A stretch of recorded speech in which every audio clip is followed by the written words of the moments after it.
Good morning विद्यार्थी मित्रांनो, बिनभिंतीची शाळा या अंतर्गत या उपक्रमाअंतर्गत आपण आज इतिहास लेखनामध्ये किंवा इतिहासाच्या पुस्तकामध्ये जो पहिला पाठ आहे त्या पाठाचं अवलोकन आपण आज करणार आहोत। या पाठ्यपुस्तकामध्ये जो पहिला पाठ आहे, इतिहास लेखन म्हणजे काय आणि पाश्चिमात्य परंपरा कशा पद्धतीने केल्या जातात किंवा लेखन केलं जातं याचा अभ्यास आपल्याला आज करायचा आहे। या अंतर्गत आपल्याला काही मुद्द्यांचा मी ओहापोह करणार आहे। त्यामध्ये इतिहास लेखन म्हणजे काय किंवा इतिहास लेखनाची परंपरा म्हणजे काय या मुद्द्याचा आपण सविस्तर अभ्यास करूया। विद्यार्थी मित्रांनो, गतकाळात घडून गेलेल्या घटनांची क्रमशः संगती लावून त्याचे आकलन करून घेणे या उद्दिष्टानं इतिहासाचे संशोधन, लेखन आणि अभ्यास केला जातो। ही अखंडितपणे चालणारी प्रक्रिया असते। वैज्ञानिक ज्ञानशाखामध्ये उपलब्ध ज्ञानाची सत्यता पडताळून पाहण्यासाठी प्रायोगिक पद्धती आणि प्रत्यक्ष निरीक्षण यांचा अवलंब केला जातो। या पद्धतीच्या आधारे विविध घटनांचा संदर्भातील सार्वकालिक आणि सार्वत्रिक नियम मांडणे आणि ते नियम पुन्हा पुन्हा सिद्ध करता येणे शक्य असतं। इतिहास संशोधनामध्ये प्रायोगिक पद्धती, प्रत्यक्ष निरीक्षण याचा अवलंब करणे शक्य नसते, कारण इतिहासाची घटना घडून गेलेल्या असतात आणि तेव्हा त्यांच्या निरीक्षणासाठी आपण तिथे नसतो व त्या घटनांची पुनरावृत्ती करता येत नाही। तसेच सार्वजनिक किंवा सार्वत्रिक नियम मांडणे आणि ते नियम सिद्ध करता येणे शक्य नसतं।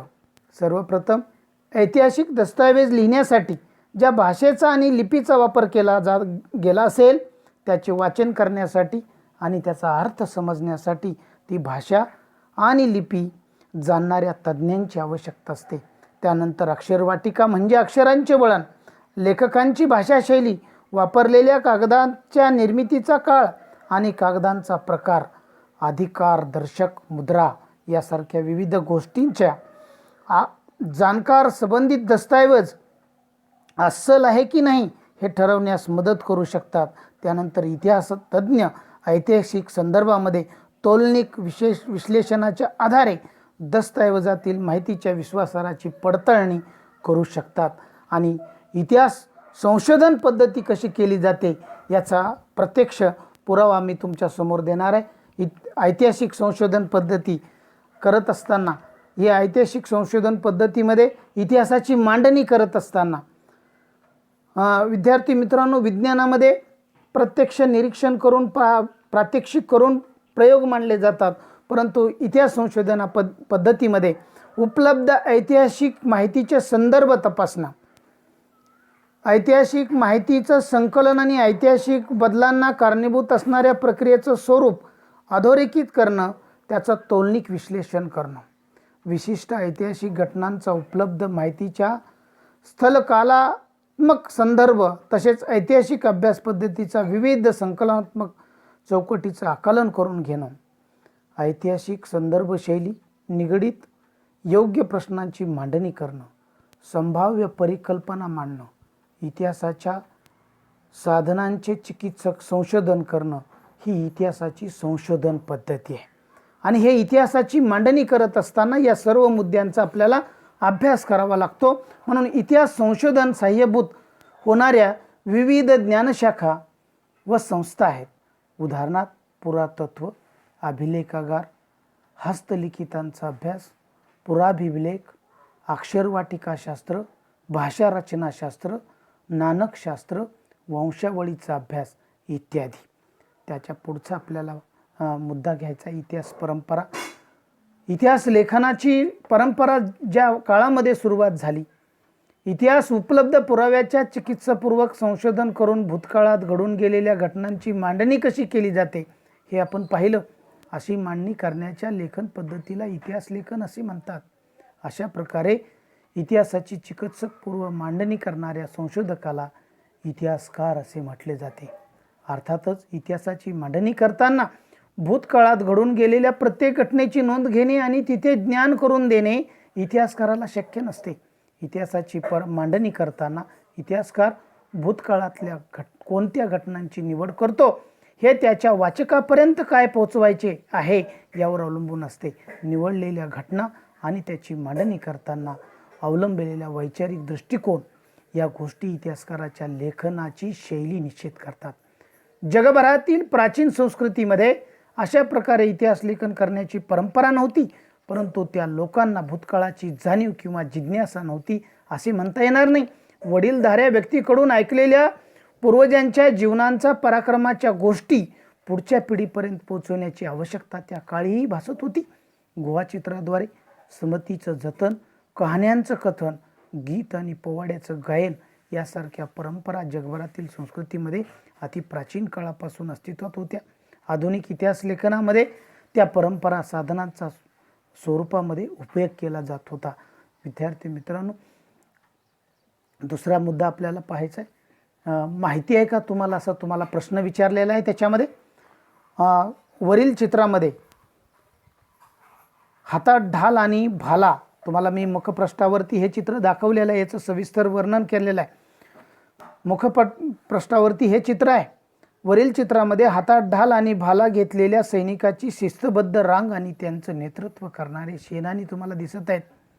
ऐतिहासिक घटनांच्या लिखित नोंदी करण्याच्या परंपरेची सुरुवात मेसोपोटेमियातील सुमेर संस्कृतीमध्ये झाली असे सध्या परिस्थितीत म्हणता येईल.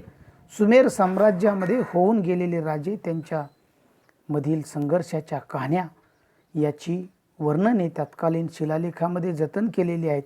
त्यातली सर्वाधिक प्राचीन शिलालेख सुमारे 45,000 वर्षापूर्वी सुमेरमधील 2 राज्यामध्ये झालेल्या युद्धाची नोंद करणारा असून तो सध्या फ्रान्समधील लूव्र या जगप्रसिद्ध संग्रहालयात ठेवलेला आहे. त्यानंतरचा मुद्दा तुम्हाला मी सांगणार आहे. आधुनिक इतिहास लेखन.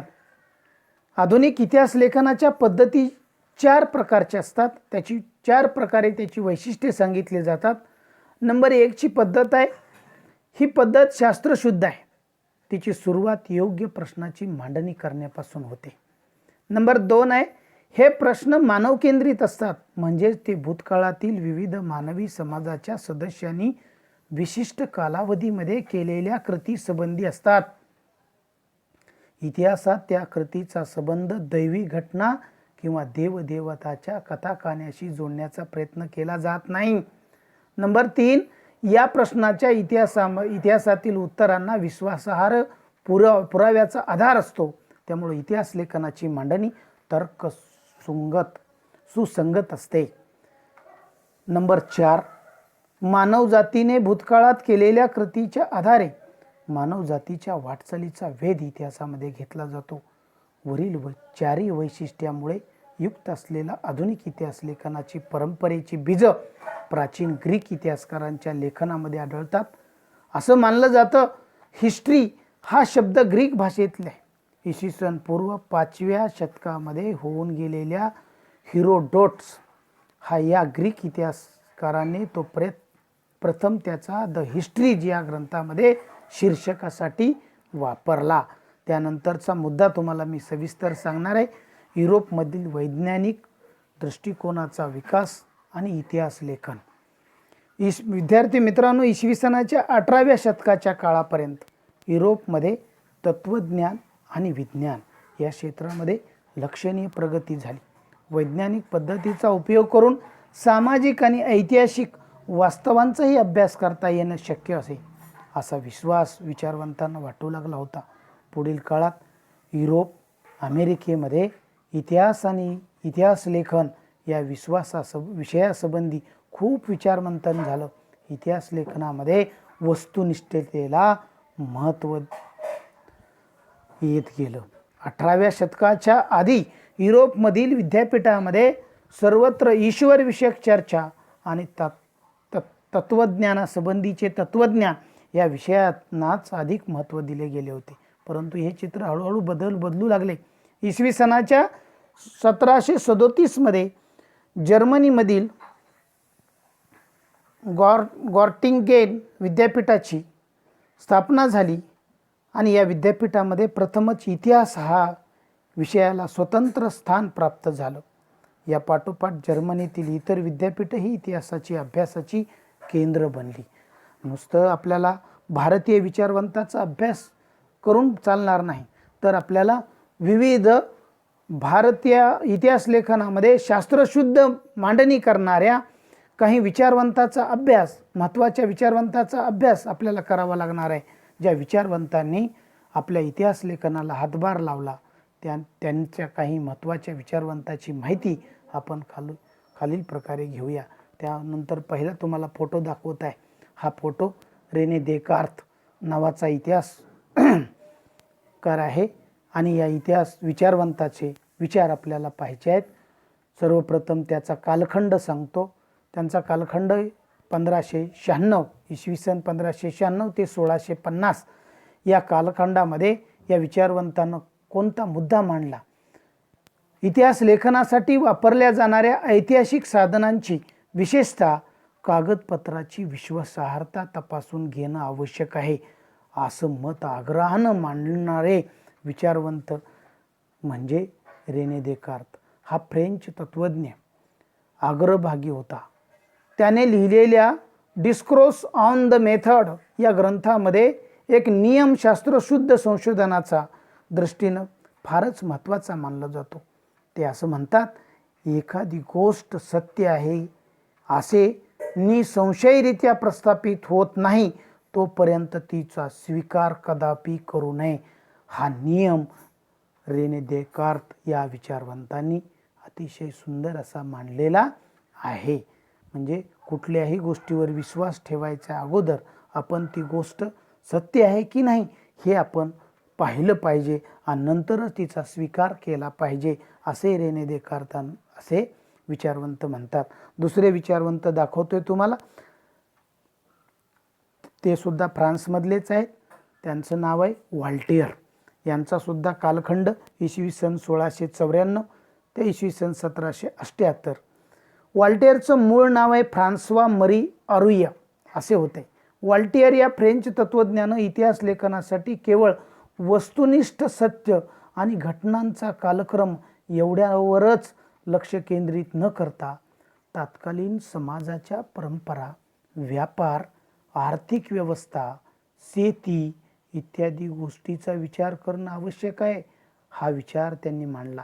त्यामुळे इतिहासाची मांडणी करताना मानवी जीवनाचा सर्वांगीण विचार व्हायला हवा हा विचार पुढे आला आणि त्या दृष्टीनं व्हॉल्टेयर आधुनिक इतिहास लेखनाचा, व्हॉल्टेयर या शास्त्रज्ञाला, या विचारवंताला आधुनिक इतिहास लेखनाचा जनक असे म्हणता येईल. त्यानंतर तिसरे विचारवंत तुम्हाला दाखवणारे जॉर्ज विल्यम फ्रेडरिक हेगेल. त्यांचा कालखंड आहे इसवी सन 1770 ते 1831. हा जर्मन विचारवंत आहे. यांनी तत्वज्ञान, ऐतिहासिक वास्तव, तर्कशुद्धता आणि या पद्धतीनं मांडले गेले पाहिजेत यावर भर दिला. इतिहास लेखनातील घटनाक्रम प्रगतीचे टप्पे दर्शवणारा असतो. त्याचप्रमाणे इतिहासाची मांडणी इतिहासकाराला वेळोवेळी उपलब्ध होत असलेल्या पुराव्यानुसार बदलत जाणे हे स्वाभाविक असते असे प्रतिपादन त्यांनी केलं. त्यांच्या विवंचनेमुळे इतिहासाचे अभ्यास पद्धती विज्ञानाच्या पद्धतीपेक्षा वेगळ्या असल्या तरी त्या कमी प्रगतीच्या नाहीत अशी अनेक तज्ज्ञांची खात्री पटली. एन्सायक्लोपीडिया ऑफ फिलॉसॉफिकल सायन्सेस या ग्रंथामध्ये त्यांची व्याख्यानं आणि लेख यांचे संकलन केले आहे. हेगेलने लिहिलेले रिझन इन हिस्ट्री हे पुस्तक अतिशय प्रसिद्ध आहे. त्यानंतर तुम्हाला मध्येच असे प्रश्न येतात की जाणून घ्या हेगेल असं काय म्हणतात, की हेगेलच्या मते कोणत्याही घटनेचा अर्थ लावण्यासाठी तिची वर्गवारी 2 विरोधी प्रकारात करावी लागते. त्याशिवाय मानवी मनाला त्या घटनेचे आकलन होत नाही. उदाहरणार्थ खरे खोटे, चांगले वाईट व या पद्धतीला द्वंद्ववाद डायलेक्टिक्स असे म्हटले जाते. या पद्धतीमध्ये प्रथम एक सिद्धांत मांडला जातो, त्यानंतर या सिद्धांताला छेद देणारा प्रतिसिद्धांत मानला जातो. त्या दोन्ही सिद्धांताच्या तर्कनिष्ठतेला उहापोहानंतर त्या दोहांचा सार ज्यात समावलेला आहे अशा सिद्धांताची समन्वयक मांडणी केली जाते. विद्यार्थी मित्रांनो, जेव्हा आपण समाजामध्ये वावरत असताना दोन वाद असतात, एक सत्य एक असत्य, ते चांगलं वाईट काय आहे हे तपासून पाहण्याची आपल्याला गरज असते. त्यानंतरचे विचारवंत तुम्हाला सांगणार आहे. लिओपोल्ड वॉन रांके इसवी सन 1795 ते इसवी सन 1876 हा त्यांचा कालखंड आहे. 19व्या शतकातल्या इतिहास लेखनाच्या पद्धतीवर प्रामुख्याने बर्लिन विद्यापीठातील लिओपोल्ड वॉन रांके यांच्या विचाराचा प्रभाव होता. त्यांनी इतिहास लेखन संशोधनाची चिकित्सक पद्धती कशी असावी ते सांगितले. मूळ दस्तऐवजांच्या आधारे प्राप्त झालेली माहिती ही सर्वाधिक महत्त्वाची आहे यावर त्यांनी भर दिला. तसेच ऐतिहासिक घटनाशी संबंधित असलेल्या सर्व प्रकारची कागदपत्रे आणि दस्तऐवज यांचा कसून शोध घेणे अत्यंत महत्त्वाचे असल्याचे त्यांनी सांगितले. अशा पद्धतीने ऐतिहासिक सत्यापर्यंत पोहोचता येणं शक्य आहे असा विश्वास त्यांनी व्यक्त केला. इतिहास लेखनातील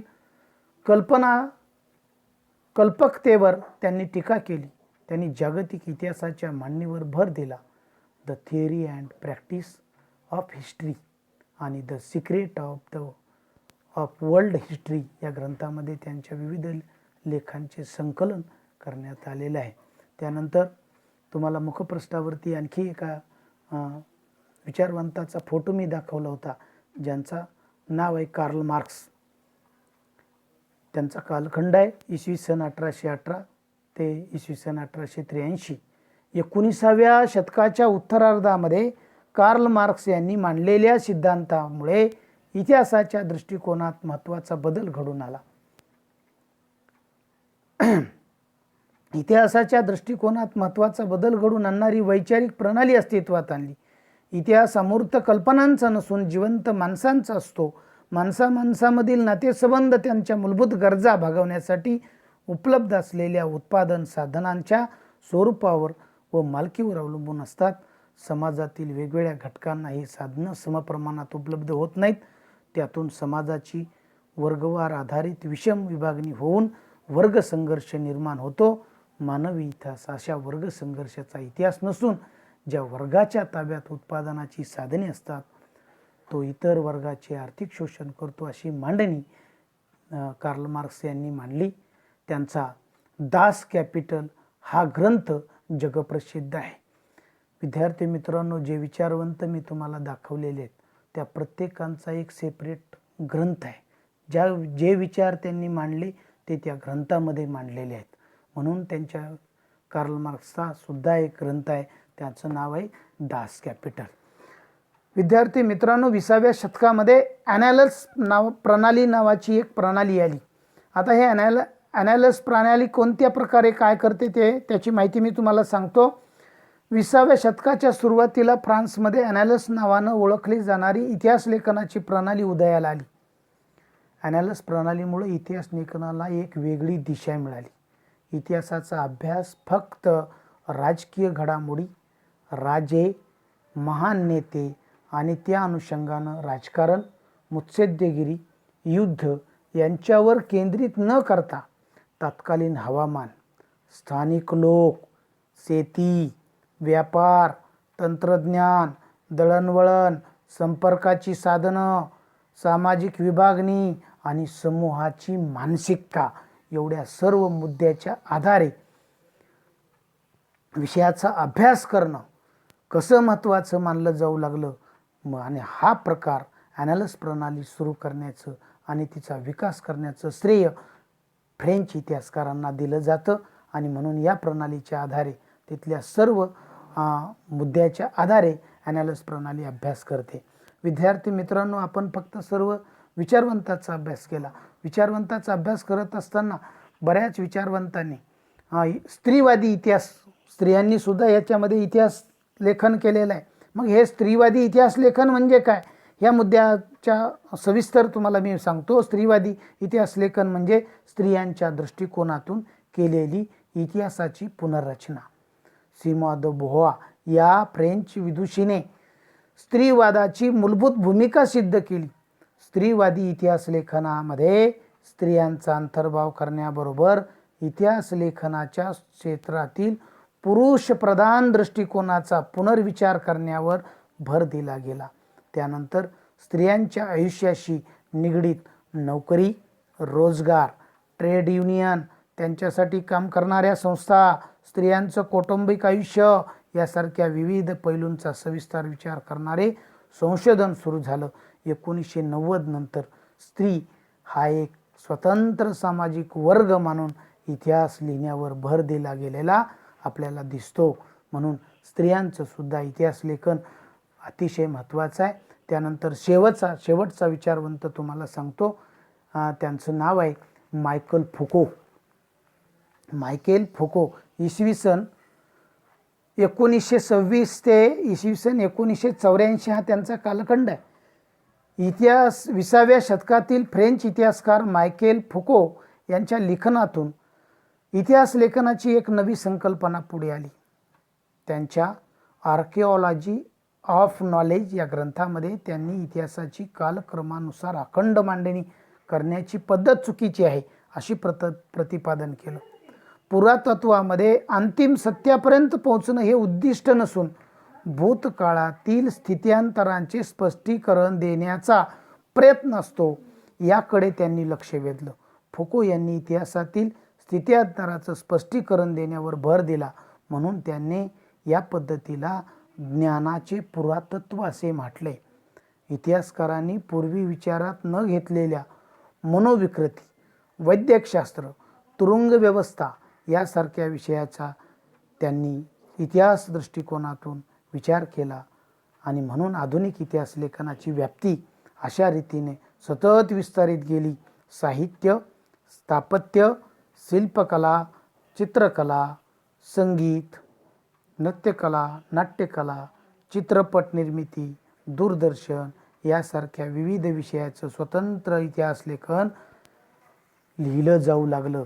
आणि अशा पद्धतीनं मी तुम्हाला या पाठामधले इतिहास लेखनातले जे विचारवंत आहेत, ज्यांची पाश्चिमात्य परंपरा इतिहास लेखनासाठी गृहीत धरली गेली, अशा सर्व विचारवंताचा अभ्यास आपण या पाठामध्ये केलेला आहे. विद्यार्थी मित्रांनो, या पाठाच्या आधारे मी तुम्हाला स्वाध्याय देतो. या स्वाध्यायामध्ये तुम्हाला ते सोडवायचे आहेत. तर आपल्या प्रश्नपत्रिकेमध्ये, कृतीपत्रिकेमध्ये संकल्पचित्र पूर्ण करा. तुम्ही 8वीपासून सोडवलं आहे, 9वीला सोडवलं आहे. त्यामध्ये युरोपातील महत्त्वाचे विचारवंत कोणकोणते आहेत यांची नावं तुम्ही लिहायची आहेत. 4 नावं लिहायचे. अर्धा मार्क असतो. एकूण 2 गुणांचा प्रश्न असतो. अर्धा मार्क. एकही लिहिलं नाही तरी 1.5 गुण पडतात. आणि म्हणून अशा पद्धतीचा हा स्वाध्याय सोडवणं तुम्ही गरजेचं आहे. आपल्याला हे कृतीपत्रिकेमध्ये येतं. त्यानंतर दुसरा स्वाध्याय आहे, तुमच्या समोर देत आहे. घ्या, लिहून घ्या तुम्ही. दिलेल्या पर्यायापैकी योग्य पर्याय निवडून विधान पूर्ण करा. विद्यार्थी मित्रांनो, मी पुन्हा सांगतो, या प्रश्नाकडे तुम्ही जरा नीट काळजीपूर्वक लक्ष द्या. दिलेल्या पर्यायापैकी योग्य पर्याय निवडून विधान पूर्ण लिहा. याचा अर्थ असा आहे, विधानाचे फक्त पर्याय लिहायचा नाही, त्या पर्यायाला मार्क्स पडत नाही, तर पूर्ण वाक्य लिहून जे बरोबर वाक्य विधान आहे ते तिथं लिहायचं आणि पूर्ण वाक्य लिहायचं, तरच तुम्हाला त्याला 1 गुण पडत असतो. म्हणून त्याच्यामध्ये नंबर 1चा आहे, आधुनिक इतिहास लेखनाचा जनक डॅश डॅश यांना म्हटलं जातं किंवा म्हणता येईल. उदाहरणार्थ अ मध्ये व्हॉल्टेयर, ब मध्ये रेने देकार्त, क मध्ये लिओपोल्ड रांके आणि ड मध्ये कार्ल मार्क्स. हे 4 पर्याय तुम्हाला दिले जातील. त्यातला एकच पर्याय बरोबर आहे. जो पर्याय तुम्ही बरोबर लिहिला असेल त्याला 1 गुण तुम्हाला मिळेल. त्यानंतर 2 नंबरचा विधान आहे आर्कॉलॉजी ऑफ नॉलेज हा ग्रंथ डॅश यांनी लिहिला. त्याच्यामध्ये पर्याय दिलेत 4 तुम्हाला. अ नंबर कार्ल मार्क्स, ब नंबर मायकल फुको, क नंबर लुसिओ फेवर, ड नंबर व्हॉल्टियर. त्यानंतर प्रश्न ब पहिल्यामधला पुढीलपैकी चुकीची जोडी दुरुस्त करून पुन्हा लिहा. त्यामध्ये तुम्हाला 4 विधान दिले जातील, त्याच्यातली एकच चुकीची जोडी आहे, ती दुरुस्त करून तुम्हाला लिहायची आहे. जॉर्ज विल्यम फ्रेडरिक हेगेल त्यांनी त्यांचा ग्रंथ लिहिलाय पुढे reason in history. Leopold von Ranke the theory and practice of history. 3 number Herodotus the histories आणि 4 number Karl Marx discourse on the method. याच्यामध्ये तुम्हाला एकच चुकीची जोडी दुरुस्त करून लिहायची आहे आणि पुन्हा लिहायचं आहे. पुढील संकल्पना स्पष्ट करा. आता मी तुम्हाला सांगितलं द्वंद्ववाद म्हणजे काय आणि ॲनालस प्रणाली म्हणजे काय याची माहिती तुम्ही थोडक्यात वहीवरती लिहून काढा. अशा पद्धतीनं आज जो आपण पाठ इतिहास लेखन पाश्चिमात्य परंपरा काय आहेत हा पाठ आपण पाहिला. जर कोणाला काही समजलं नसेल तर मला कॉमेंट करा, लाईक करा आणि मला फोन करून प्रश्न विचारा. तुम्हाला जर का कुठला मुद्दा समजला नसेल तर. आणि स्वाध्यायही तुम्हाला सगळ्यांना वहीवरती सोडवावंच लागेल. सोडवाच आणि तो मला व्हॉट्सअपला टाकून द्या. धन्यवाद. थँक्यू.